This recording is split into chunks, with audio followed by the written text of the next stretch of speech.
G'day guys and girls and welcome to the Amateur Racer podcast. My name is Curtis Smith and I'm here for Lance Keach. Lance, awesome weekend from WSBK again. Yeah, absolutely stellar racing to watch. Well, awesome if you don't watch Batista win by a mile. Yeah, the race for second was Yes. The race of placings were freaking awesome though. yeah, it was exactly like last year's World Superbike rounds. Yeah. The guys were just battling hard, except Yamaha's even better than last year. Lowe's was pushing through the corners so much. Yeah, they said that the Yamaha's big job, their mission over winter break, was to get more confidence in the front end so he could just rail that thing. He's right. I don't think I've seen him ride this good. No, and super aggressive passing. Like, he wasn't giving anyone an inch. Pretty sure Ray got second in all the races again, didn't he? Yeah. But he had the fight. Like, I didn't think he was going to get it. No, I was like, I'm a big Chaz Davies fan. Yeah, he was riding so much better this weekend. Yeah, he's found something, and the bike was great under him. The track helps with that huge straight, but even still, like the first 3/4 of the circuit is slow, and he was still able to keep with him. Yeah, and we were saying earlier, like the line he takes into that chicane. The last chicane before the straight, his line was so different to everyone else's. It was every time he went in, the commentator was like, "Oh, Davies is wide," and it's just like boom. That just the line he's taken. Yeah. And interesting was down the back straight, the Ducatis were making up 0.25 of a second from that straight alone. Yeah, even with the slipstream, the other people couldn't catch them. That is insane. Just oh, they must have such a power advantage. It's awesome. Yeah, and then I saw an interview with the guys, and they said even the rest of the track, the power is so linear, it's just friendly. Yeah. Out of the corner as well. So yeah. So people have been saying, Batista still won by a mile, rode awesome. But the other Ducati guys are coming back. Like Chaz was strong. Laverty, he would have beaten Chaz, I think, if he didn't on run for a into the back podium. of him. Yeah. So they're coming back. Like they're getting the hang of the bike. And an interesting note is Laverty's bike, the commentators were saying, it's not the same as the Aruba bikes. Yeah, they were talking about the guys like taping stuff up to channel air better to make it more aerodynamic. So it mustn't have like the same radiators or different fairings or something that's not as good. Doesn't have those factory tuned parts maybe, like for the racing bikes. Yep. But he's still hauling us and he's going really well. Yeah, it was a big step. And yeah, it might be right about the factory tunes parts, because I think the regulations are once the factory uses the part, they have 2 or 3 rounds to make it available for everyone else. Yeah. So they're trying to make things work until they get these parts. Yep. And the factory guys are probably still trying new parts every round as well. Yeah. I suppose that's it. They just got more engineers, more people in their crew, more mechanics, so they can try out more things and fine-tune things a little bit more. Yeah. That's the advantage of factory, right? I'm sure Gigi's in a lot of their meetings. Oh, yeah. Yeah. Old unibrow. God, dude.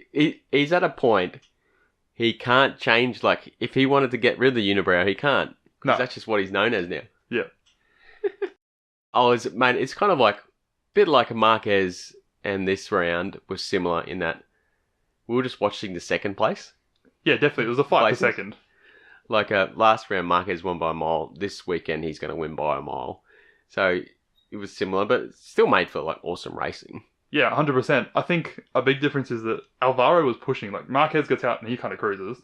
Yeah, he just sets his rhythm. Yeah, but Alvaro was working hard to wear the tyres out to see what they feel like if he had a last lap battle. Yeah, what he can do, because he must be so comfortable to be able to do that. They showed some like near high sides coming on the straight, and it's probably because he's been on the GP bike. He's 2 seconds slower than he was on a GP bike. Yep. So it would feel slow. So he'd be so comfortable at that pace. Yeah, that's true. Yep. It wouldn't have the same amount of power. Like it's got a lot of power, but it's not. Yeah. I think the Ducati MotoGP bike has 300 plus horsepower. Yeah, but did the like 16 he came off? I was on a 17 last year, but yeah. Yeah, they've had that motor since. Well, they made their big turn in 15. Yep. And 16 got better. Then they made another big jump in 18, I think it was. They made the big jump again. But they still have monster power. Yeah, definitely. 300 horsepower. Imagine that. Oh, that's my 100 horsepower scares me sometimes. Yeah. You would never use that in the street. You give it a crack. I don't think I'd use it on the track. No. Well, you couldn't. Well, maybe QR. But imagine how hard you would be braking into that back turn.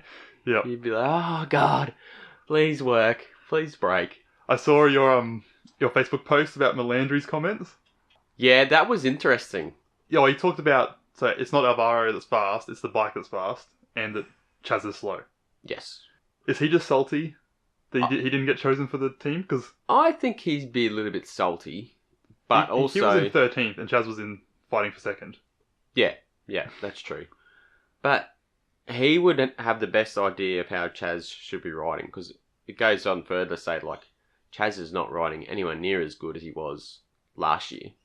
Yeah, it's a new bike. It's a big change. Yeah, like he's setting slower lap times than he was on the V2. Yeah. But it's interesting as well because he had quite a few injuries last year, so... Yeah, well, and we said that, I think, full health. the first round, like, he was slow because he was injured for one. He hadn't had the... I don't think he even tested a couple of times when Alvaro did.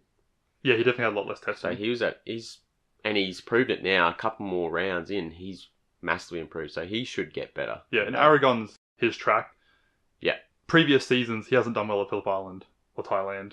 No. Gets to Aragon and he wins races. He's won 5 of the last 7 races before this year at Aragon. Yeah.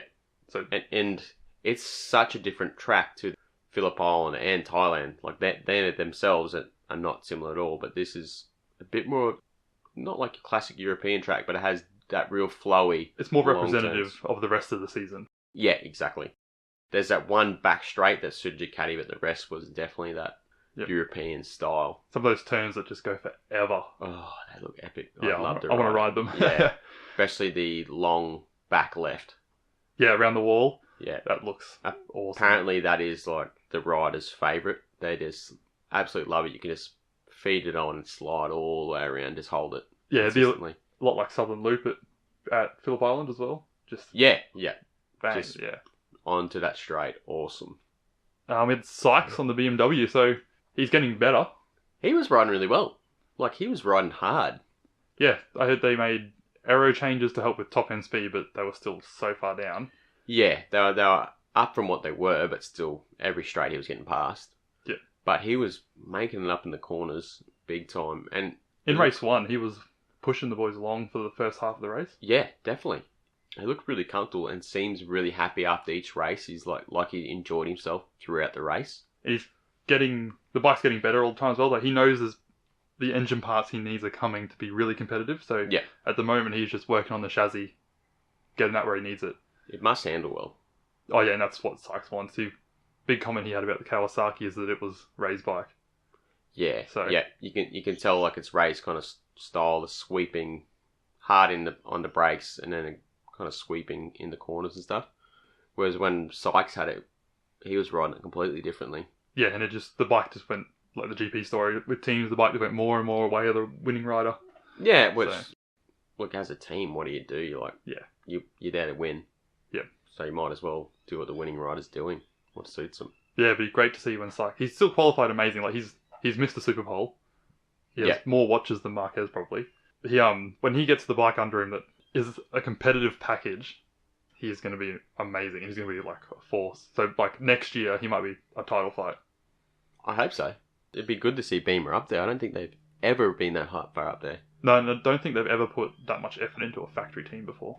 So I remember last time when they first bought the S1000 out, I think Troy Corser was riding for them. And they basically, it seemed like they used it to develop their road bike. Yeah. And release this awesome road bike. Still a great bike. Yeah, it was what led to like the HP4 and those upgrades. Exactly. Yeah. And sort of that second generation S1000RR. Ryderberger, probably the worst start nearly ever. I don't think he crossed the start finish line to start the race. Just takes off, wheelie, and I don't know where he was looking, but he just crashed straight into the back of Ray. And Ray, not even like Ray was offline, he just went straight. Yeah, and he crashed on like the side, like from an angle, like it was just dropped for that finish line. Yeah, that would be the worst. Because he was looking pretty solid all weekend, and then just crash at the start, not even get through a lap. Yeah. And then race 2, Ruben Rinaldi, first corner.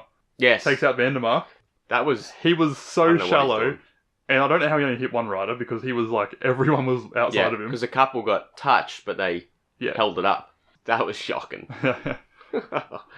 We'll have to ask Mike when he comes in about that. Yeah, see if he knows Ruben. His old teammate, isn't it? I think so. Yeah, Mr. Rinaldi. So made a bit of a mistake. I noticed that the Yamahas seemed to have really good power, but in that second race, Ray seemed to be... I think the Quacker still got him. Yeah, race on the back one. straights. Race 1, the Yamaha was walking past Ray down the straight. Race 2, though, the Kawasaki, even in the slipstream, the Yamaha couldn't close the gap. Yeah, I don't know what they did, because it looked like they had the power. Like, not the Ducati, but they were at least hold them off. Yeah, and so it must have been a gearing change or something too. Yeah, something, or just a bit of an engine tune change, something, mapping. I don't know, because I noticed the last couple of rounds that the Yamahas looked like the second fastest bike, power-wise. And just in results as well, like all the Yamahas were top 6. Yeah, they were doing well. Well, it was mainly lows this round. Don't know what Melandra is doing.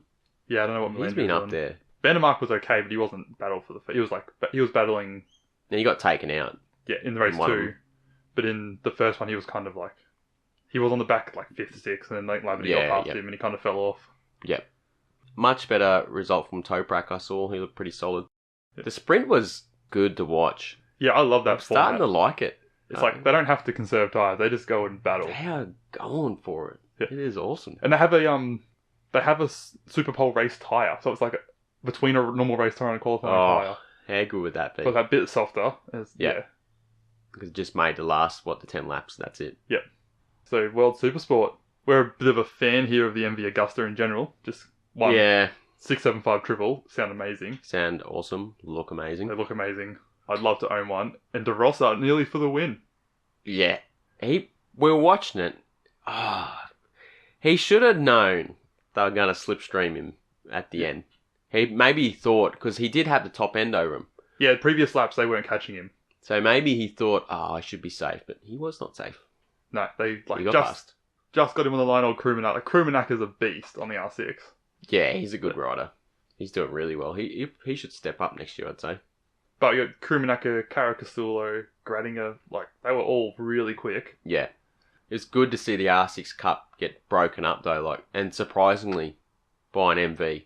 They were fast at times the last couple of years, but it's just good to see someone else up there. Yeah, definitely. And even the ZX6s were top 10, a few of them. A little bit further back, but they've obviously improved. Yeah. And then we had Myers and Cluzel. So Cluzel was one of my picks for the round, and they didn't do great. They were a bit off their normal pace. Yeah, they're a few seconds further back. There was definite groups, and they were that group back, really. They were never in contention for a podium. Yeah, it's probably a symptom of that long straight breaking the groups up for slipstreams. Yeah. If you're not in there, you're not going to catch up unless you're way faster, which they just weren't. Well, they're all on the same bikes, pretty much. Everyone's on an R6. You're not going to make up 5 seconds, are you? No, and the races aren't that long. No, they're a few laps shorter than the super bikes, aren't they? Yep. Oh, and we found Isaac Vinales. Yeah, so a couple of rounds ago for GP, we talked about we lost him. He was gone. No idea where he was riding. Turns up on a World Supersport R6. Yeah. It's surprising. He was pretty solid in Moto 3. Yeah, and I think he did pretty well in the previous Supersport round at Thailand. He didn't do great this time, though. He was sort of top 10, maybe, sort of falling off the back of the top 10. But no, it's great. It's great to still see him riding and move into a different format, not following his brother through the GP ranks. Yeah, good on him. My favourite was probably... Well, the Superbikes were my favourite, but the Supersport 300s. Yeah, those kids are just, insane to watch. It was awesome. It's it's a lot like Moto 3, just slipstream. It's exactly the same. They look so slow. It actually did, watch... Because we've been watching the Superbikes, and you watch it, and you're like, oh... And even mid-corner, they look slow. It's just a big difference, isn't it? It's Yeah. a massive step down. I don't know what tyres But the they racing run. is... they were treaded. I saw that. There might be supercourses still, which is the same as 600s. Supercourses. Yeah. But they were going 6, 7 wide in the corners. Yeah, it's awesome. And I think it's a bit more interesting than Moto 3 because the bikes aren't the same. Yeah, I do like that. You got the different... And you could actually see the bike's different strengths. So Lance was talking about last week how they're all based off the 390's performance. Yeah, they want to limit the KTM 400 to match the 390, and then the R3 gets more modifications to match the 390. Yes. But it looked like the KTM was definitely faster than the back straights. Yep. But the other bikes were stronger in other areas as well. And a Kawasaki ended up winning. So they've kind of found a good balance, I think. Yeah, and the R3 led a lot of the race. Yeah. So even he wasn't getting slipstream, he was staying in front down the straight through that corner. Yeah. So yeah, it was... That top group was 3 different manufacturers. Yeah, and they were changing places. Yeah. They were fighting hard. Disappointingly, Ana Carrasco crashed out. She was in the group back, set the lap record, and caught up to them, but then crashed out. I don't know what happened. They didn't show it on the footage. Yeah. They're just like, oh, she's crashed. So, a bit annoying because I'm kind of going for her this season. Because no one does the doubles. Not on a 300. No one does it. Because it's too hard. Like, and if you have a DNF, it kind of, your season's done. No, because they only have like 5 or 6 rounds. They've got such a short race calendar. And you would think that group will be up there again. There'll be some other races that'll be closer just because they won't back straights and stuff like that. Yeah. But yeah, losing those points is kind of pretty fatal for your championship. So we'll see. Yeah. It's so easy for someone to get, instead of getting 4th, they'll get 14th. Yeah, in this, there's like, you can be leading 3 laps for the end, and then you don't even get points. Yeah.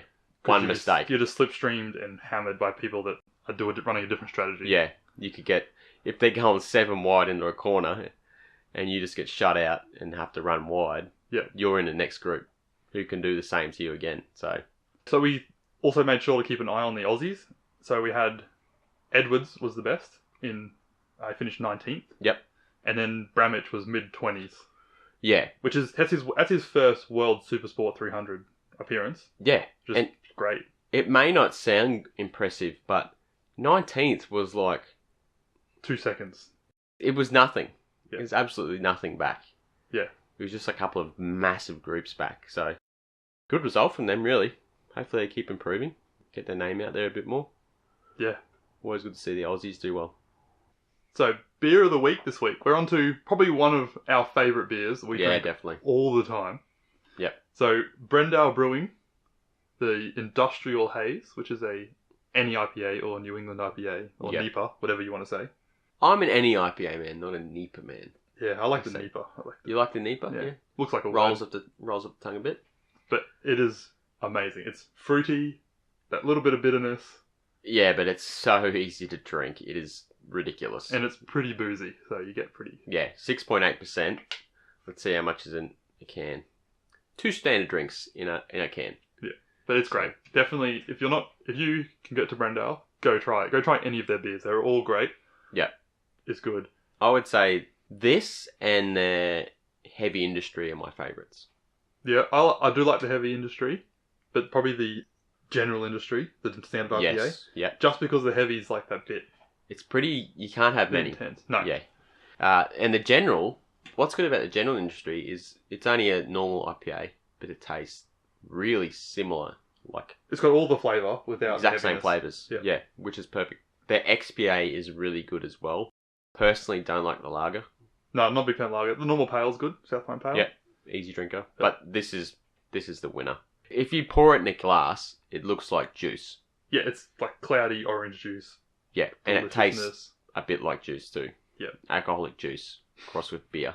How much was a 4-pack, Lance? I think about $23 or $24. That's pretty good considering getting. Yeah. Like, we're buying it straight from the brewery, so it's a bit... There's not the overheads of a big beer it's got to bottle shops and stuff. They're at bottle shops now in Brisbane. I don't think they're anywhere else, really. They're just in Brizzy. But they're popping up a fair few. Yeah, well, they're great beers. Yeah, they've come along. It's like our local brewery as well, in between both our houses, so we go there a little bit. They always have a food truck on. Yeah. So we'll go down there, get a feed, have some beers, probably play some Jenga. Jenga, yes, the big blocks. Take dogs there, which is always good. Oh, black can. Yeah, we were just talking about this. So the black can, good change. They look great. It's a bit different. The top of the can is black instead of silver. I know it sounds shit and ridiculous, but it looks cool, alright? When we went to Eatanswill Beer Fest a couple months ago, I specifically bought a beer because it was in a black can and had a cool label.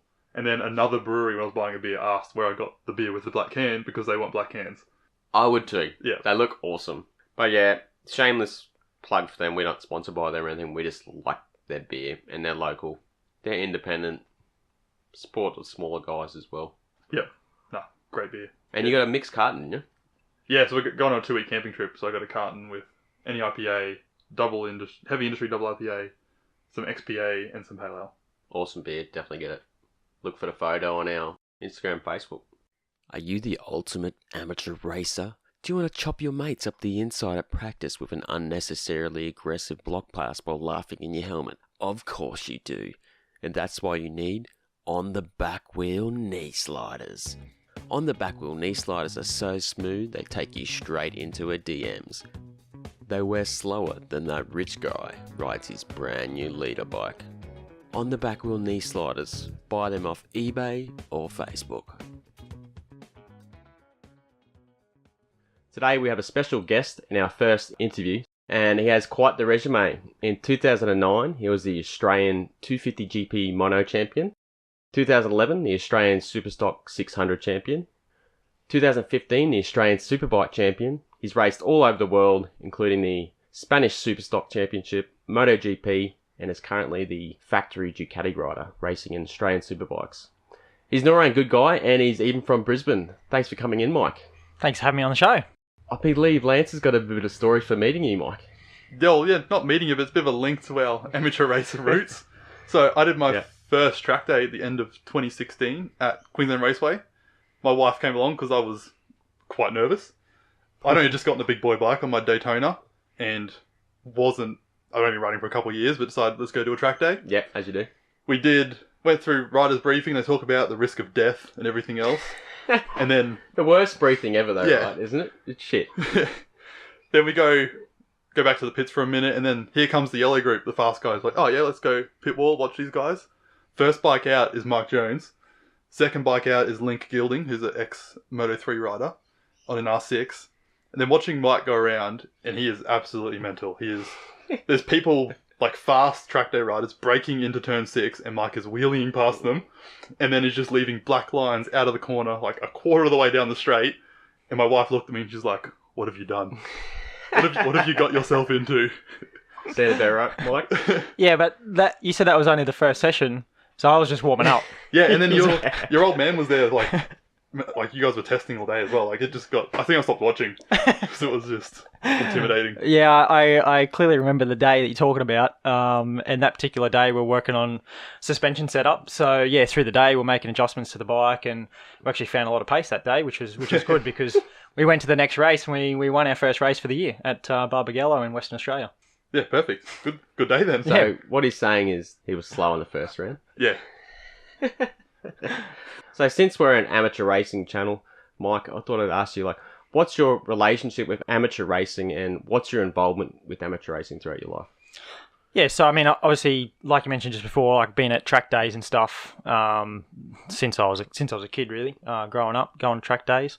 But in terms of racing itself, I've been out to Morgan Park and had a strong involvement with the Motorcycle Sportsmen of Queensland, and did all my junior racing through my younger years out there. So I know I've been around the club scene and the amateur guys coming through and been involved in all that. So, and even now, like when I've got some spare time when I'm not racing, I've been out to Morgan Park there and for example, my housemate, he's just getting into road racing. And so I go out there and help coach him a little bit, and I just love getting around and hanging out with the guys. Yeah, so I think we saw the results from your coaching at round 1. Yeah, I heard it was spectacular. It didn't go very well. It started off all right, but it ended quite poorly. So he left some good marks in the track. So my mate Reese, he's on a BMW S1000, and he was making some good progress, but he crashed out, I think, the first or second lap of the first race there. So he didn't just crash out. Right. He sent himself to the moon. It was quite horrific. Yeah. Stick to riding, mate. Don't coach us. All right? You don't want any tips today. Are you going to be making appearances at any of the coaching days? Actually, when I was out there, Sherilyn and some of the other officials out there mentioned the idea of getting my coaching permit or license or whatever it is, and possibly doing some of that stuff. So I have to look into that. You need a permit to do that. Yeah, you need. I think you need you need to go through some sort of coaching course or whatever through Motorcycling Queensland. Okay. To be able to go and do it properly, I think. So I might look into that, and hopefully some of the days that I'm free, get out there and do that. I really enjoy those days. I've done a couple of them. Yeah. Yeah. Well, I think like the guys that are out there, I think the like Leo Cash, Dave Fuller, those guys out there. Fuller, McCoy. Joe. Yep. And Luke. Yep. So those days are good because you get a bit of coaching and a bit of help and help you. We progress. actually had a really good question last week from some guys like asking what do they think is the best track day, like coaching and tools. Yeah, because you're a superbike school coach. I'm not a superbike school coach. I've been associated with the California Superbike School since a young age, but I'm not actually a coach there. But you coach overseas, though? I don't actually coach. No, I'm more like an ambassador. So just a bit of a face for it and help generate a bit of interest, particularly in Taiwan. So that's what that's all about. Yeah. But no coaching from me. No official coaching from me. Yeah, fair enough. Yeah. Sounds like we don't want it anyway. So what was the Lance? Where was that terrible video involving Mike from? I think that was Road Safety Taiwan. Yeah, it was.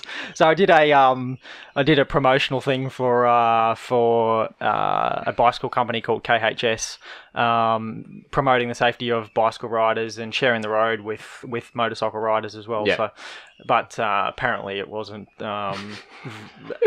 It was a bit awkward. Wasn't up to your standard. No, it was shit house. It really was. And before we started this, I mentioned like I was saying, check out some interviews Mike's done, so we don't ask generic shit questions that other people are asked. And his last one is just like robot Mike talking into, I'm really happy to be racing for Ducati Cube this year. I'm going to give 100%. It was embarrassing for you. It was bad. It sounds like I need your help. We'll see. All right, so you've had a bit of an interesting year, to say the least. So from what we can gather at study, you're going to be racing ZX10 privateer team. What was the plan for the start of the year? So the plan for me was to return to the Spanish Superbike Championship like I did last year. Yep. But I was having a bit of an issue with trying to find a team and get a ride over there, basically. So I did the first round of the Aussie Superbikes at Phillip Island, where we rode a privateer ZX10. Broke lap record. Yeah, we had a really, really good result there. Finished off the weekend really well. Finished second in the final race. Fourth overall for the round, and set a new lap record for that circuit, and so that was really, really good. But at the same time, I was still looking for a ride in the Spanish Championship, and it sort of never really eventuated. And just the circumstances with Troy at Ducati having the crash and putting himself out of the first round led on to me racing for them at the round 2 at Wakefield Park. Mm-hmm. And things kicked on from there. They, Troy missing 2 rounds and a whole bucket load of points means that he wasn't going to be able to challenge for the championship. So those guys, they're looking to win, and they want to win the championship. And I'm sitting third in the championship, and it's best hope for them for the year. So what happens to that privateer team now? Well, that was just a one-off. I was fortunate enough to be lent the motorbike from Rob from K&R Hydraulics and Al Samuels from Race Dynamics. Yeah. And it was just a one-off. It was just to help me get through that round, and there was nothing really more to it than that.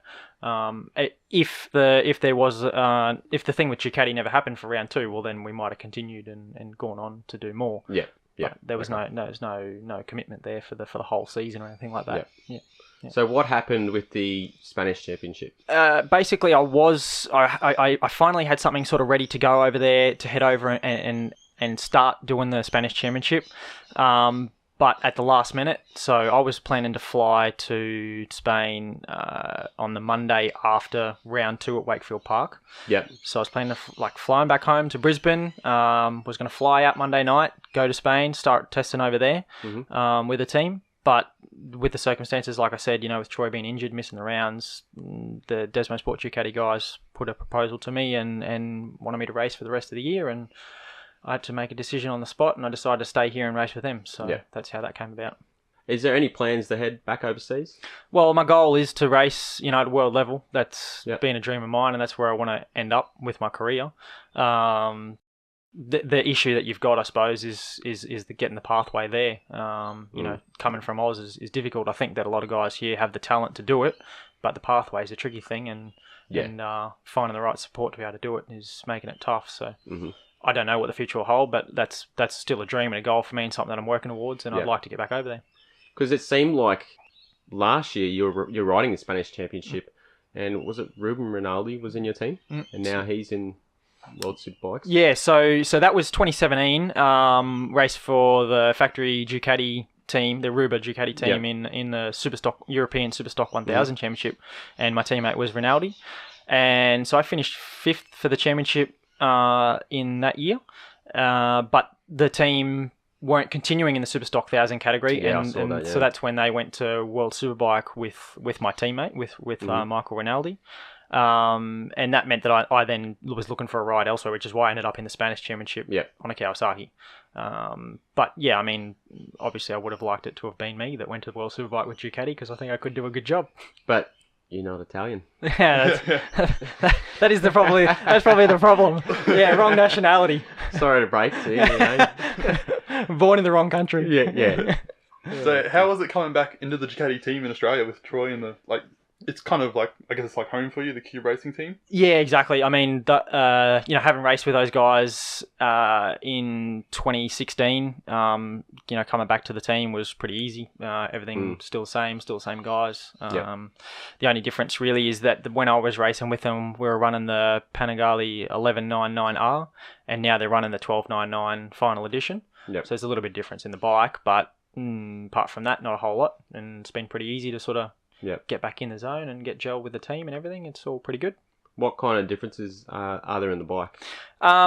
Essentially, it's just an engine characteristic. I noticed that with the 1199 that I raced, it seemed more free revving and more easy to ride in that regard, whereas the 1299 just feels a bit more like a tractor. It's like just has a lot more torque. Feels like it's less revvy. You're shifting gears more regularly, so it's just different in that regard. Watching Troy go around Morgan Park on it, it looks like a torque monster. It's made for that type of thing, I think. Yeah, he's either just grunting at corners. WSBK last year at Morgan Park, Troy was either doing a wheelie or knee on the ground. There was nothing else. Is it hard to ride or? I've got to say, it is. I mean, it's a lot of Ducatis are renowned to be hard to ride. So. Yeah, exactly. They move around a lot. The power is quite brutal. It is. Yeah, it's a difficult task, but I mean, it's part of the game, I suppose. You got to adapt and maybe you're on a leader bike. Go, hang on. Just rep the gas and hold on to it. Yeah. What I think it was Wayne Rainey. What did he say? Hold it on till you see God, then break. That's exactly it. With you riding the 1299, will Troy come out on the V4? Or is he going to let you ride the V4? Yeah, I don't know exactly what the plan is there yet. But I got the feeling that he will do some testing on the V4. He might even race it. I'm not really too sure yet. But for sure, I hope that at some point I get to ride it. That was our next question. Have you ridden it? I haven't ridden it. No, I haven't. But I like I said, I hope that I get a chance to ride it, and if I'm going good enough on it, hopefully race it. Yep. We'll see. Well, this kind of leads directly into our next question about the V4. So Alvaro's riding one, absolutely smoking everyone. Do you think it's the bike or the rider? Obviously, it's a combination. But to answer the question that you're trying to ask, it's the topic at the moment. We have to ask it, especially to a Ducati rider. Well, I mean, the bike would appear that it's quite ridiculous in the amount of power that's putting out. Like I've watched the World Superbike races, and you can see clearly the power difference between the it's crazy. Ducati and the Cowie, and you know how fast the Cowies are. And for a Ducati to just, go past it like it's standing still means that the thing's got a lot of power. But I do reckon that, you look at the whole field, there's a few other Ducati V4s in the race, and they're not going as good as Alvaro. No, so he's obviously riding the thing really well, and I think it probably suits him a lot because, in my opinion, that motorbike is so close to a GP bike, or like even though it's a production-based bike, it's still very close to a GP style bike. And I think that I got the feeling that the chassis and stuff's quite rigid, more so than Ducati's in the past. And I think that's the reason why Alvaro's doing a really good job on it, is because he's come from GP where the chassis are so stiff and so rigid, and jumped on this thing, and it's probably not quite as stiff and rigid as what he's used to. So it's given a little bit more feel, and he's able to just take off the thing, get going. So you've ridden a couple of GP bikes. Was it a 14 and a 16? Yeah, 14 and it must have been a 16. Yeah. So they sort of, how do they compare to like what you ride the 1299 FE or? Yeah, like it's no comparison. They're so far different. It's not even in the same league. I know they've got two wheels and an engine, whatever, but they're not even the same. So that's what I'm saying. Like the GP bikes, they're so it's hard to explain. They're just so stiff, so rigid from the chassis. Makes it really difficult to get any feel from the tyres, and that's what a rider needs. They need feel to be able to push a thing to the limit. So, with the production-based Ducatis, I think they're more rigid than some of the other bikes, but they obviously provide a lot more feeling through them than a GP bike does. So, that's probably the key differences. Then if you want to go into the engine and stuff like that, the engine in a GP bike's just ridiculous. The amount of power that it's putting out and that type of thing. They got that much power that they end up putting so much electronics on it to control it and bring it back a bit so you can ride the thing. Which is kind of like catch-22, right? Because someone like you who had the wild card, you then got to sort out these bloody electronics as well, and then you got no tyre feel, so you're like, well, fuck me, what am I... Yeah. I can imagine it'd be tough. That's exactly what went through my mind. I guess it makes it even more amazing that you got points on your first go. Yeah, look, that second. Second go. Was 18, right? Yeah. Oh, that was the second go? The second go, yeah. You're shit, mate. Yeah, to be honest, that to be able to score points at Phillip Island, second time on a GP bike in front of the home crowd was a pretty unreal sort of experience for me, and quite unbelievable. But definitely not an easy thing to do to get on one of those bikes and try to get yourself up to speed, especially when you put out there with the best guys in the world that have been used to riding these motorbikes, and you got to try. That's probably the biggest thing. They all riding. They're like, they probably go, this guy only got, he's not doing well, but. As you said, adapting would be so hard, and they've been adapting for years. Yeah, exactly. They don't have to adapt; it's just natural. They're already there. They're already been riding those bikes for so long, so they're used to it. It's all they've ridden their whole career. They've just moved up to that GP rank. Yeah, 100%, 100%. A couple of people have wondered, what do you do in the way of training? Yeah, so just basically eat and sleep. Not much. Eat and sleep. That's it. Turn up. Race day. Nah, just kidding. I do put a fair bit of effort into my physical training and looking after myself, because on the motorbike, obviously you're competing against.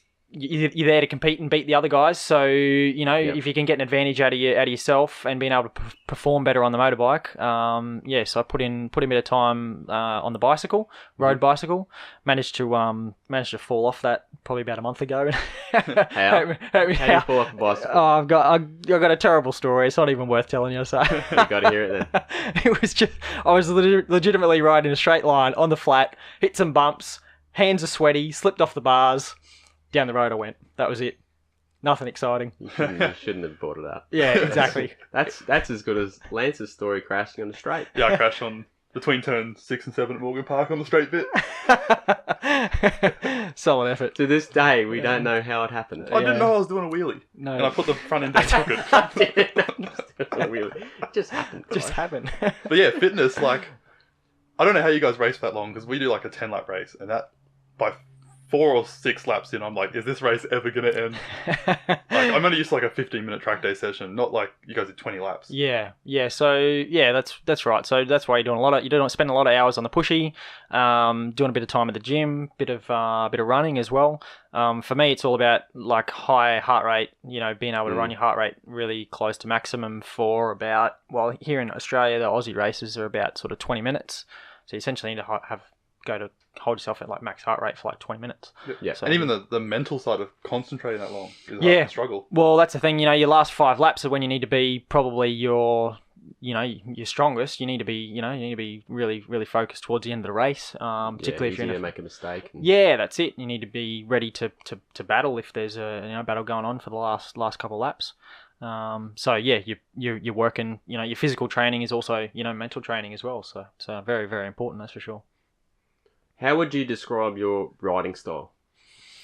Well, when you look at pictures of me riding, it looks like I'm going down the shop to grab a bowl of milk. Like I sit on top of the thing. I don't get my elbow down on the ground. I don't hang off the thing that much. Yeah. Sit quite on top of it. Sit with my head quite up. So it's I don't know who that looks like in from the past, but I think it definitely doesn't seem like it's a Marquez or style or anything like that. That's for sure. It's not the trendy style currently. It's definitely not the trendy style, but it's working for me, so I'll keep running it. This is a bit of I'm not sure if you're able to answer it, but I'll ask you anyway. How do say the European and Spanish superbikes compare to the Australian superbikes, like the actual bike itself? Yeah, so the bikes are very similar. Like, I mean, in terms of the rules and regulations of what we're allowed to do to the motorbikes, they're actually quite similar.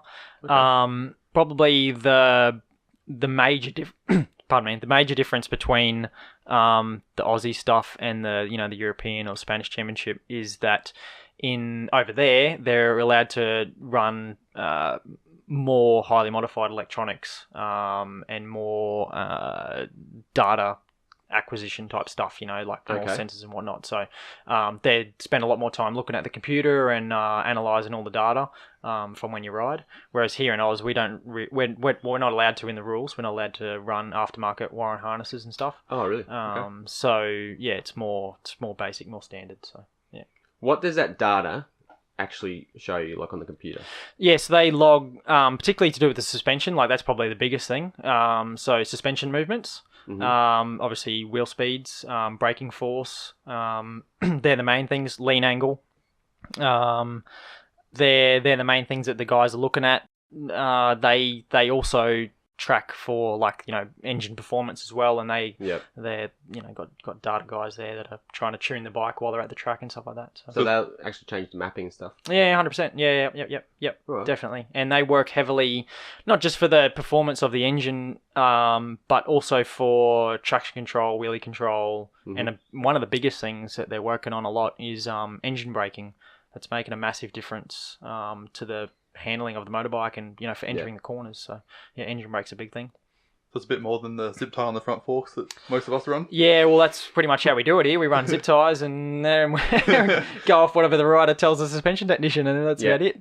So yeah, it's definitely a bit different, and it's been actually quite interesting for me to go from here using that sort of method for communicating and making an adjustment to the motorbike, to going over there and then having data and stuff, because you relay your feedback to the team, and then they also have to look through the data and they come up with their own ideas as well. So they call you out. You're like, "Oh, I feel this," and they're like, "No, you don't." Data says the opposite. Yeah. There probably been a couple of times when that's happened, but for the most part, my experience, they've been quite happy with the feedback and stuff that I've given them. So it's pretty accurate, I suppose. Yeah. I think I was reading a couple of years ago, you wanted to set up the bike, Ducati, in a different direction to they did. And it wasn't until a bit further through the year that they started doing that, and they went, "Oh, this is actually really working."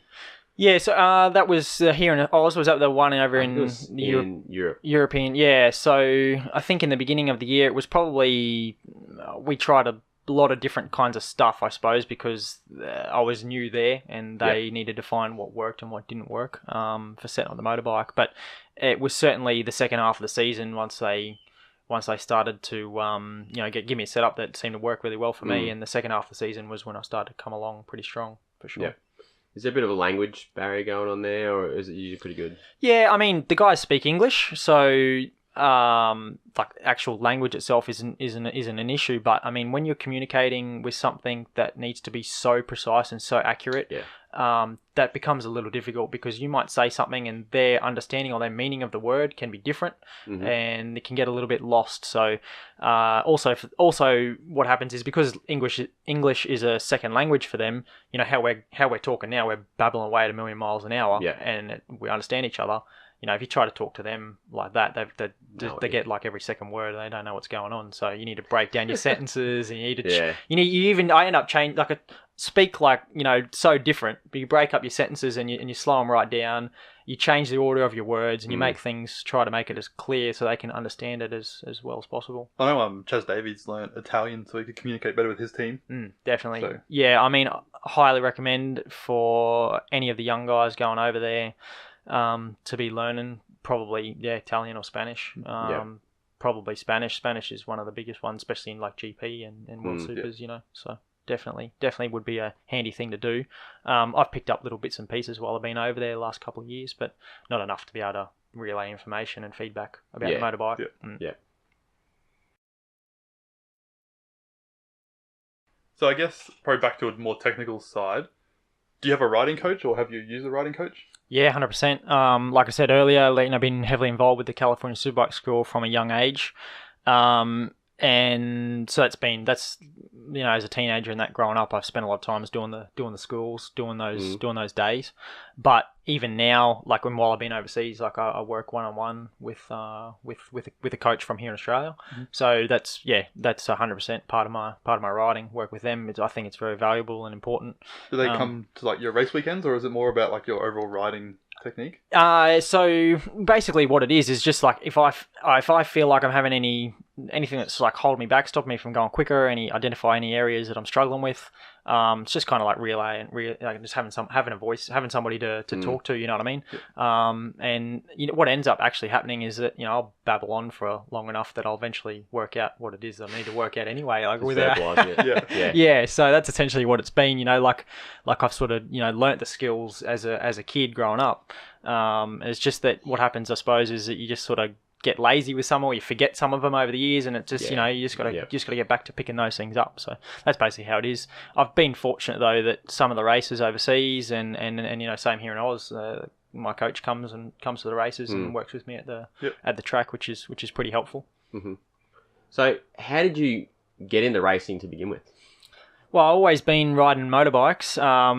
That's been, through an influence from my father. He's always been very passionate about motorcycles, and he's never raced, but he always, rode on the street and that sort of thing. So I started riding, I think, when I was like 2.5, 3 years old, like on the dirt. And I never raced dirt bikes, but always just recreational and fun.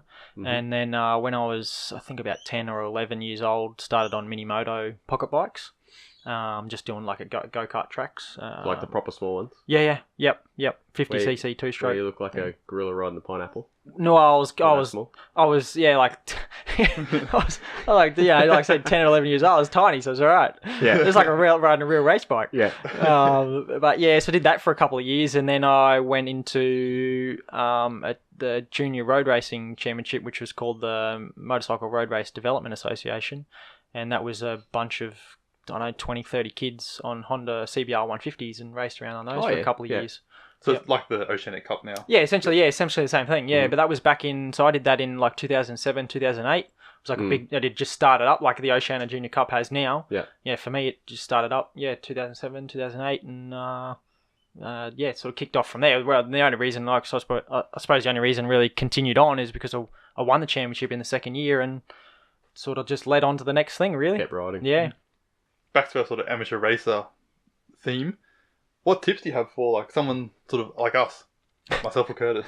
And I've actually written here, we don't want bullshit answers like get out there and have fun, or do your best. Well, that's what it's all about though. It's all about going and having fun.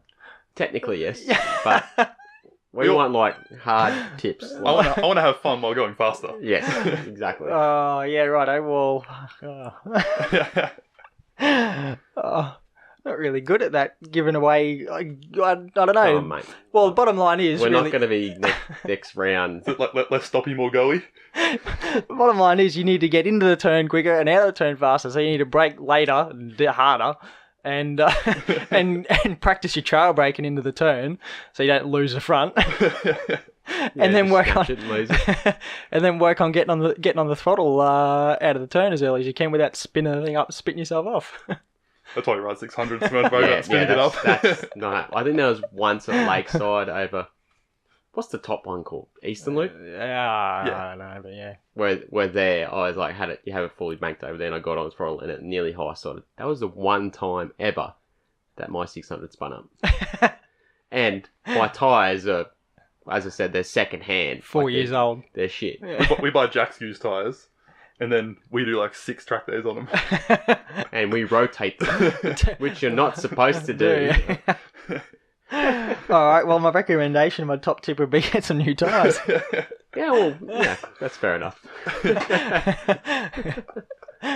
Oh, shit. So, Mike, I've heard a couple of rumours about you, and I'll start with rumour number 1. About your nickname. Yeah, righto. Alright. I heard you got the nickname Mad Mike because when confronted by a fellow rider about a racing incident, you took your leathers off, got naked, screamed in their face for an extended period of time until the other rider was so terrified and confused they left the scene. Is this true? Yep, that's how it came about. Yeah, well, alright. That's on the record. How did you get the name Mad Mike? Alright, so the story goes that like as a kid, when I was riding dirt bikes, used to watch the Krusty Demons. So one of the guys in their name was Mad Mike Jones. Yes. And I watched one of the episodes, one of the shows, and he was driving a 4-wheel drive, and he rolled it over, and they flipped it back on its wheels, and like all the other guys are around there, and he's got his arm out the window with, cuts and stuff all up it, and he looks out the window and goes, "Oh, rolled her over, bro." And so then I was driving around we had a dirt cart, like a go-kart for the dirt, and me and my brother used to drive that around, and anyway, I ended up rolling this thing over, and I was there with my dad and my brother, and I basically did the same thing. I was like, "Oh, rolled her over, bro." And so that's how it started. It just ended up going, Mad Mike Jones, and I'd end up getting it put on the back of my suit when I started mini moto racing. Not long after, and I've just always had it on me suit, and it's always been there ever since. And to be honest, I'm quite the opposite of mad. I'm not aggressive. I'm pretty mellow, cruisy. You ride pretty hard, I've seen that. Yeah, but my riding style's still not very mad, is it? It was pretty funny, like watching the last round at Wakefield Park. They like call you, Mad Mike Jones with an aggressive pass. He's so mad. He's not Wagner. No, definitely quite not. Quite the opposite. What did you think of Wagner? The Wagner Maxwell. Yeah, well, I mean, look, it's hard. Close at the time, weren't you? Yeah, it wasn't far behind those guys. I didn't actually get to see the crash. Obviously, just seen Wayno's bike going flying through the air. Watch the video of it, the footage of it. It's hard to say. I mean, you got two guys going for the same bit of bitumen. On the last lap, the last corner, there's everything going on at the last minute, and both of them wanted to win, and there can only be one winner. No one wanted to give up. That's the way it goes, Look, I when I watched it, I kind of analysed it to see what happened, and in my opinion, what I saw was Wayno kind of might have just essentially overshot his braking marker by bugger all, and got himself just that little bit wide on the entry going in. I'm talking like nothing. I'm talking bugger all, nothing. Yeah. And it just left that little tiny bit that Wagner seen a spot and went for it. And that, obviously Wayno didn't know that at the time, so he's trying to come back to close the door. And come across when Wagner's there and those guys touched, and you're never going to win when you're on the outside getting, Not on that turn. No. So, yeah, unfortunately, it's just the way it goes, but I'm sure the guys probably won't want to do that again. No, it was pretty funny. Like, we've nicknamed Wayne the Elephant Maxwell. The Elephant. And after the race, he walked up to Wayne and was like, I'll remember this. Yeah. He goes, I've got a fucking long memory or something like this. And I was like, yes.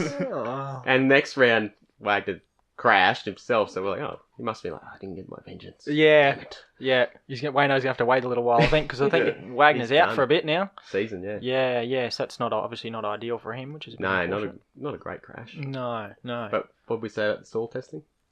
Yes, someone commented when I shared the picture of his bike onto our Facebook page. Someone's like, "Oh, Wagner soil testing is appropriate. Like he really tested that Wakefield Park soil." Yeah, I did actually remember reading that comment. That's where we're at as people. Alright, I've got another rumour for you. This is a good one. Rumour number 2. I'm pretty sure this one is actually true. So you just got to double check some facts. Right. The year is 2016. You're racing in MotoGP at Phillip Island and achieved a fantastic points finish. Both yourself and Valentino Rossi run the number 46 on your bikes. The rumour is that before the race, you confronted Valentino in the pits and demanded that he change his number, as you would be running the number 46 this round. When Valentino and his team said they would not be changing the number, it is rumoured you said words to the effect of, "My name is Mad Mike Jones. This is my home race. If you don't change it, I'll fucking bash you." Is this true? I did say that. I didn't use the word fucking though. What actually happened? Like, because you're usually 46, right? Yeah, so I mean, I've been a Valentino Rossi fan since I was a little kid, watching him, particularly, I suppose, the years that he was dominating. So that, I'm gonna pick the winner, aren't you? So, I've always. I love Valentino, so he's a definitely a character. So, so I've always run the number 46. And then, then come to that race and what are you going to do? You can't. You got to tell him how it is, mate. This is your turn. There's nothing you can do. So, I actually can't remember. The problem is I can't remember why I chose number 7. I don't know really how that came about. Yeah, it had the Australian flag through it. It had the Aussie flag in there, which I thought was kind of a cool little design. It did look good. But I just don't remember how. Was it? Were you riding Barbara's bike? I was riding Hector Barbara's bike. Yeah, maybe. Yeah. I can't remember. I don't know how it came about or why, but did it even come up? They're just like, mate, you're not running 46.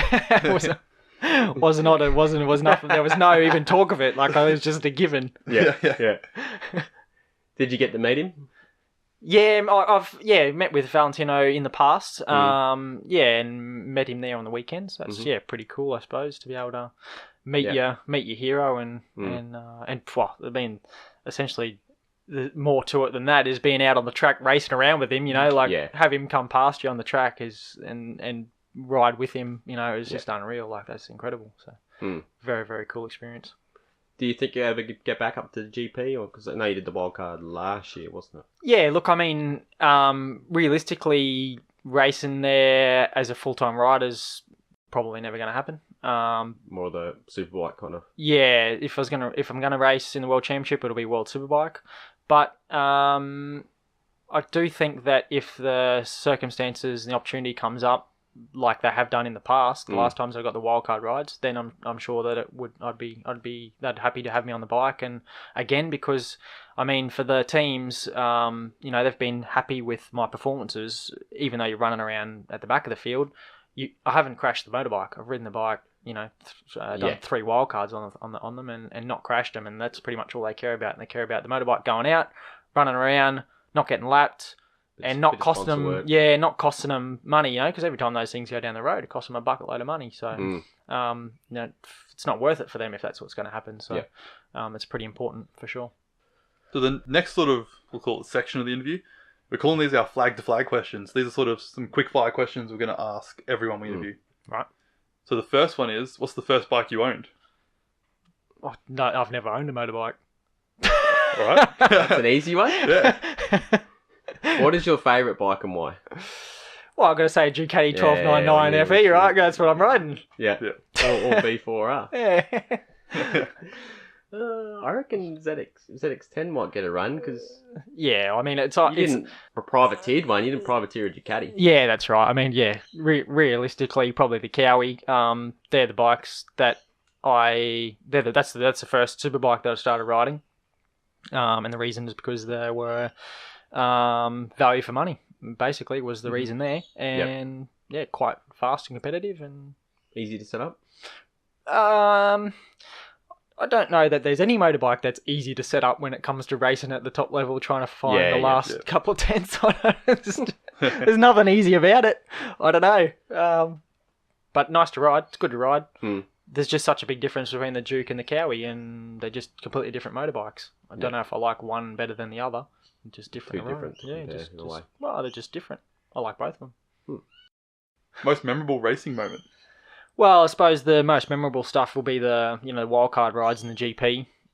Probably particularly the first one at Phillip Island in 2016 with a vintage Ducati. That was just an unreal experience. The first time racing GP in front of your home crowd at Phillip Island. It's just unreal. Unreal. Yep. What is your favourite track? Favourite circuit is a toss-up between... it's got a toss-up between Phillip Island because I've grown up racing here in Oz and, Phillip Island's our best circuit. But apart from that, I'd got to say Portimao in Portugal because it's so different to every other circuit. It's like a roller coaster. The amount of undulation in it, and in particular, not just the amount of undulation, but the distance. So how short the distance is. What I want to say is how steep it is. Like it's so up and down. Like it's unreal. Yeah. So we were actually talking about this like last week or the week before. Like that is a track we would like to ride. It looks awesome. Yeah. Oh man, if you've got the opportunity to do it, 100%. Like it's insane. It's just like not like riding anything else, Were you racing there or just on track days there? Yeah, so I raced there in 2013 in the European Stock 600 Championship, and I raced there 2017 for the European Stock 1000 Championship as well. Yeah. BSB rides there, don't they? They had a test there? I think they raced there. A test or one round there? They definitely tested there last month. There you go, mate. BSB. Don't know. Well, I have to go race BSB to have a crack at it. Just tell mate, I'm mad fucking Mike Jones. Let me in. Give me a go. Alright, what is your least favourite track? Least favourite track's got to probably be Wakefield Park. We just come from racing it. I just hate that track. It's rough, it's bumpy, it's tight, the runoff's rubbish. It's not, in my opinion, it's not a very safe circuit. It just gives me no confidence to go there racing at all. So, yeah, that's my... We were joking about it. Looks like a goat track. It is, yeah. Look, I mean, I know that Herfoss, he enjoys it. He loves going around there. And he goes good there, but man, I hate the place. Yeah, there's nothing good going for it, I don't reckon. Like, we tried to be nice about it, but I had the comment, I'm like, we're going from Phillip Island, which is like renowned to be one of the best tracks in the world, not just Australia, to Wakefield Park. We go from one of the best tracks in the world to one of the probably best part the worst. Is the straight. The pit wall looks like it comes out on the race line nearly. Yeah, if you mess up coming out of the last turn, you're going straight into a wall. Yeah, we saw Ted Collins' bike. Yeah, well, that thing ended up over the wall, didn't it? Yeah. Bloody hell. The pits would have just scattered, eh? Yeah. Bridgestone, Pirelli or Dunlop tyres? My experience, I've spent most of my time running on Pirellis, and we're racing on Pirelli this year. I've ridden on Dunlops in the past, and the only time I've really ridden on Bridgestones was when I raced the Honda 150s back when I was a junior. So I have not really ridden on Bridgestones. What tyres were you using? Oh, BTA 16 or something I don't know what they are. They're like bicycle tyre. Yeah, bicycle tyre, basically. So I can only really comment for Dunlop and Pirelli. But in my experience, the Pirelli's for me is the better tyre. It's just unreal performance. And they've done a lot of development with them, particularly coming from World Superbike. They've gotten better and better over the last few years. The tyre that they used to be was that they just had bulk grip, and it used to last about 5 laps, and then they started to sort of drop off and you suffered a bit. But they've come a long way with that now, and the tyre is still got a lot of grip, but it just lasts a whole lot longer. So. Do you guys get to choose different compounds, or is it all the one for your races? No, we have different compounds we can choose, and that we can use. So both for the front and the rear. But usually, what seems to end up happening on a race weekend is everybody ends up running the same thing anyway. That's what works for that, the weather conditions and that weather, that track condition. Yeah, essentially. Yeah. This is not on topic. I'm not on the flag, but with Wakefield, what kind of suspension setup are you running there? Because would it have to be initially soft and then stiffen up still for those bumps, or? Yeah, so Wakefield's a tricky circuit to get set up right because it's such a bumpy surface. So we spent a lot of time working on the rebound of the suspension to speed, like essentially make that so it worked faster, as in the tyre could track Yep. over the bumps better. But obviously, you want to still keep some sort of firmness and stiffness there so that you can cope with the forces of acceleration and deceleration. It's kind of a tricky one to get right. It's basically just a compromise, and that's all suspension is, no matter where you are, but probably just more so there. You've just got to ride over the bumps there a bit more. What's your favourite racing class to watch? You like the 300s, the super sports, the super bikes? GP was about all over it. I don't, to be honest, I don't really watch a whole lot of racing. I knew it. Yeah. This is in most sports. I think it is like the pro guys are like actually don't really watch it. I don't watch what anyone else does. Yeah, we're all like, go for it. What happens is after my races, I'll go back and watch my race like 10, 20 times. Oh, really? Yeah, but I don't watch anybody else. I just watch my own stuff. Yeah, skipping forward. Where am I? Where am I? But if I do watch racing, I always watching GP or World Superbikes. Haven't really watched a whole lot of World Superbike lately because it's really just Alvaro out in front and it's about it's battle for second at the moment. They didn't even show Alvaro this round. Yeah. A couple of loose moments. Yeah, that was it when he was playing around. Yeah. All right, and the last question for the flag to flag is leg dangle or no leg dangle? No leg dangle. I don't see any benefit in it. I don't really know. Doesn't do anything for me. So keep both my feet on the pegs. Unless I'm near high side myself and got them both off then. All right, we're on to some questions from the public. The first one, I think you've seen them all, but we'll go through them anyway. First one's from Dale Jubb. Being a local, does riding lakeside fast set you up to be able to compete internationally? And this is based off Mick Doohan said back in the day, the quote was, if you can learn to race a motorcycle at lakeside, you can compete at any racetrack in the world.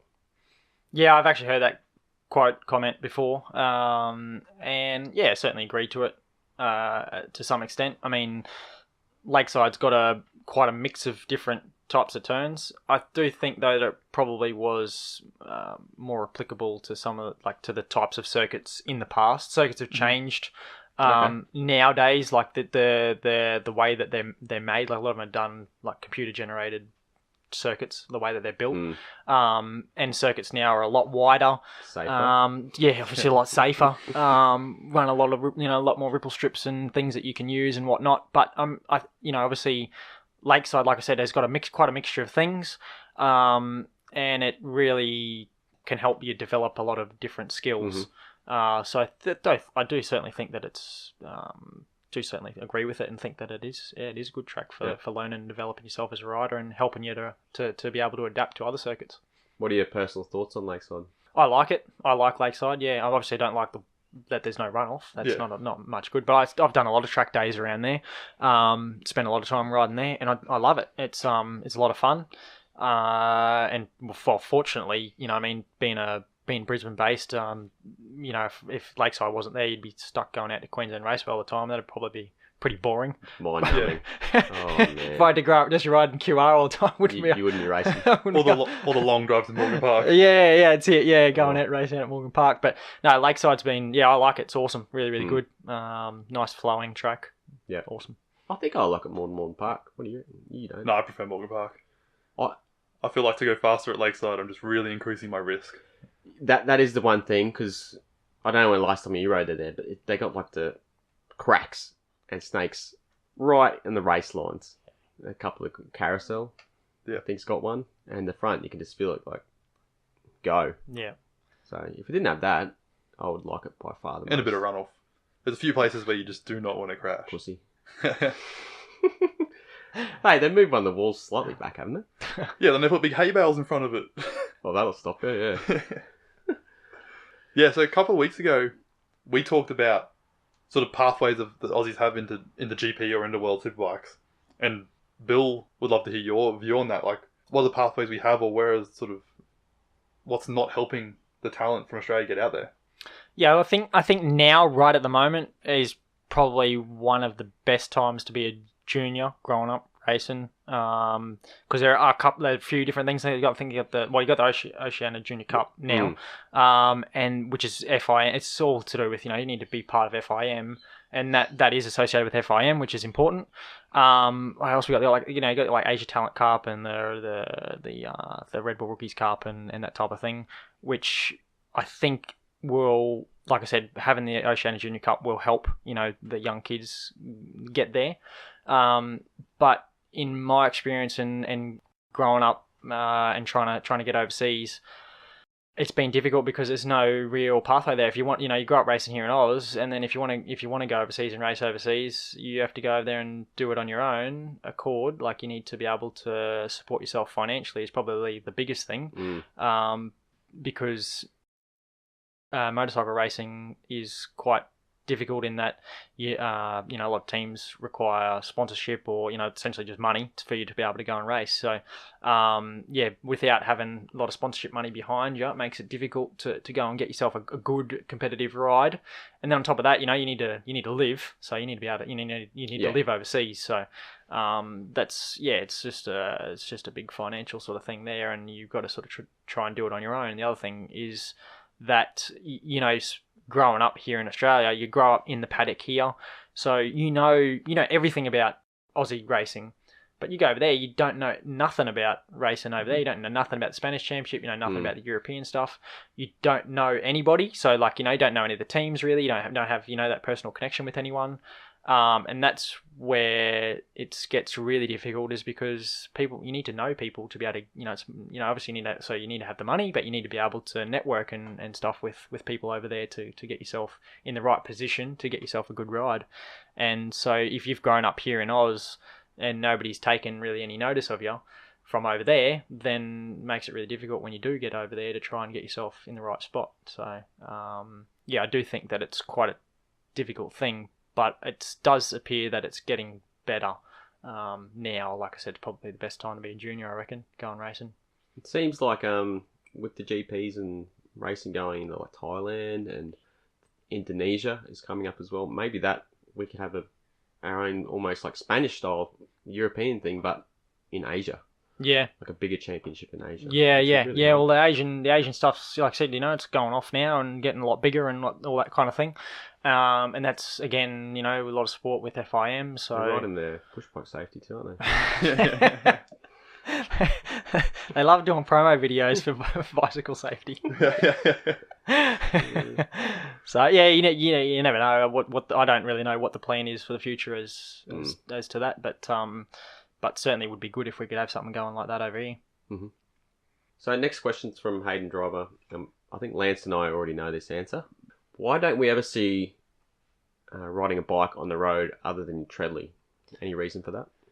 Yeah, I suppose safety is the biggest thing. Like, I feel that being out on the road, you're very vulnerable being on a motorbike, and it's just I just think it's kind of dangerous. So I choose not to ride on the road for that reason, and I've not really had any reason to. Like, I go racing and ride motorbikes at the track full noise. I don't really have any need to go to ride a motorbike on the road. Happy just getting about in a car. And you don't have a license. And I don't have a motorbike license. But that may just change. I might be influenced I might have been influenced just recently to get me bike license, and so my opinion on it might be changing. Now I've always, I suppose the reason why I've had that view is probably as a late teenager and that probably immature and whatnot. So you don't want to be getting yourself out on the road, having that adrenaline that you get on the track and sort of carrying that onto the road as well, So I think if you just don't have a motorbike license and you don't get yourself involved in it, you don't have the risk is in there. Yeah, exactly. But now that I feel like, I'm 25 now, I'm somewhat more mature, maybe a little bit. Probably not. Maybe I can handle getting out on the road, but start in the dirt, mate, and there you go from there. See how we go. Yeah. I got to say I agree with a lot of those sentiments though, because we both commute to work on a bike. Yep. And then we have our wives use our cars. We ride bikes. So. And then since we've both been riding at the track more, we just don't go riding through the mountains. Like the bike, pretty much never. The bike's a tool to go to work, the road bike, and then we get the fun on the road, Yeah, on the track. Yeah, that's right. Yeah, I suppose for me, I'm not going to get any fun out of trying to go fast on the road. Get all my fun doing that on the racetrack. So never really had a need to do it. And that's probably like I'm going to change my road bike most likely to like a dirt style bike, just because it's a different kind of fun than the track riding the dirt. Yep. know? It's different style. So tell me what you're going to do. You're going to turn your road bike. So like sell his Tuono. I thought you were. Yeah. Oh, that would be if I put dirt tires on the Tuono. 170 horsepower bloody dirt bike. That'd I've be right. seen some crazy things overseas where the guys do that. They do some dirt racing with a bloody road style That'd bike. be With, awesome. I Or don't the know. R1s in the snow. They look good. Buckers in the snow. Yeah, oh, that's right. Yeah. Okay. Are you going to do GP predictions with us for the weekend? Yeah, righto. Who's in the race? Is it? Yeah, you would. Yeah, so who do you think's going to get second? We're not allowed to do first, right? So we said this the last couple of weeks because Marquez is going to win unless his bike blows up or he gets sniped. Has some dramas. Yeah, righto. Well, I reckon Dovizioso is going to be pretty strong. So go with Dovey for the second place. And you got to do a rookie. And a rookie, Fabio Quartararo, I reckon. Yeah, for a rookie. Yeah, you would. Yeah, because I chose him last 2 weeks. Yeah. Well, he went really well. Apart from his mishap at the start, the first round, good but weekend he was besides that. fast and strong, you know. So yeah. Be good to see how he goes for the rest of the season. Lance, are you going to go? Yeah. We can't go the same people either. Oh, right. So lucky I got in first. Is that right? Yeah. Weak choice, whatever. Soft choice. I'm going to go with Miller. He did excellent last year, and he's on a better bike and going better in general. Yep. And then I'm going to go Mir for a rookie. He's been strong, not so much last round, but I think he's going to come back. And Bagnaia hasn't been doing any good for me. Oh, okay. All right. Taking all the people I want. So who are the rookies I got left?